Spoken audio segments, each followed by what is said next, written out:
there is nobody really helping me drive the business. I don't have any close trusted advisors. I don't have any investors. I don't also have any debt either.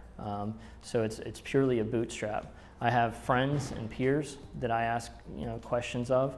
I have attorneys, which seems to be a friendly relationship for the most part. But I don't have anybody helping me build the business.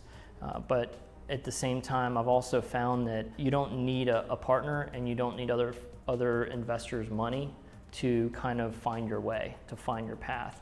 I listen to my employees more than anything. I listen to what they're telling me as far as what they're seeing in the community, technology advances, new capabilities, things that are changing. That's how I keep my guard up, and that's how I understand what's going on in the community is just talking to my employees. I will say there's one interesting thing about 6th Gen that may be a lot different than other companies, and that is that there really is no management in 6th Gen. And that's by design. The reason there's no management is because I have a firm belief that if you hire quality professionals that are more than capable of doing their job, you don't need to spend the money on management. They will manage themselves. But at the same time, I put the onus on the employees that if they lose their job with the customer, then they have to go find another one, or they have to fire themselves. So there's an agreement there that they'll maintain professionalism and be the very best world-class cyber operators that they're supposed to be, or they'll go and find another job. And I pay them well, and they have amazing benefits, and they go to work every day and they work hard, and I don't have to check up on them, and I don't have to make sure they're doing what they're supposed to be doing. Mutual respect, I think, is probably the number one.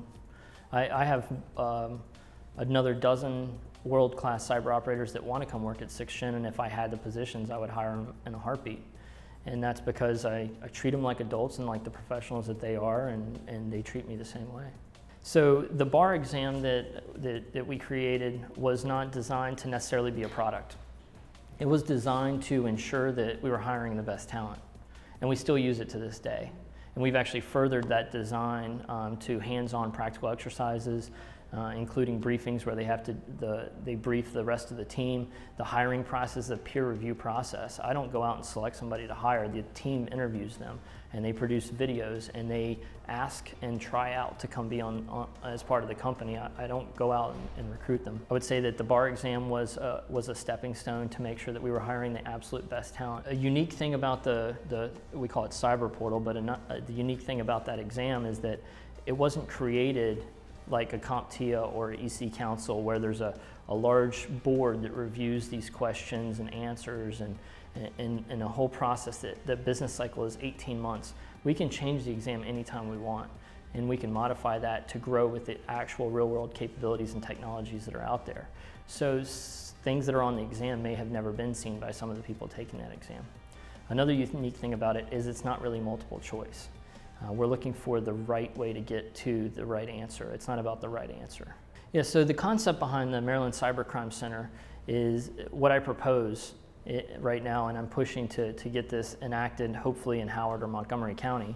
And I have several counties on board already, Baltimore City being one of them. The concept is right now citizens that have a crime committed against them, they are the victim of a cybercrime. If that crime is anywhere from $2 to about $100,000. The local law enforcement don't look at it. They have no methods to really research it or investigate it. If it goes above $100,000, it's a federal case, right? So Secret Service, DHS, FBI. 2/3 or more of the cyber crimes fall under that threshold of it being a federal crime, even though jurisdictionally it would be a federal offense.